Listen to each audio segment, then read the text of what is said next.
સૌથી પહેલાં તો તમને એક જાણ કરવા માગું છું, અસ્સલામુ અલૈકુમ। અને બીજી વાત એવી છે કે ઇન્ના લિલ્લાહિ વ ઇન્ના ઇલૈહિ રાજીઉન।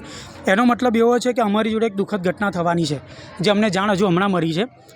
આત્માજ્યોતિ સ્કૂલ કરીને છે, જે આજથી કેટલા વર્ષોથી હાલમાં ઘણા સપના બી જોડાયેલા છે, અમારા બાળકોનું ભવિષ્ય બી છે।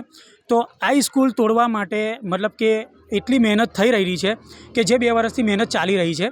બીજી વસ્તુ એવી છે કે સ્કૂલ તોડવામાં જે પણ થયેલું છે એ ખરેખર ખોટું છે અને અમારા બાળકોનું ભવિષ્ય આમાં ખોરવાઈ રહેલું એવું અમને લાગે છે।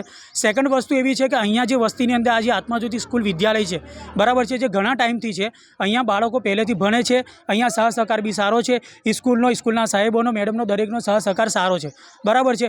પણ અમુક સંજોગમાં એવી વાત અમને મળેલી છે કે અહીંયા કંઈક ટીપી રોડ પાડવાના કારણે આ સ્કૂલ તોડવામાં આવે છે। તો એની માટે અમારી પાસે કોઈ ટાઈમ નથી, કોઈ મુદ્દો નથી અને કોઈ એક્શન પણ નથી અમારી જોડે।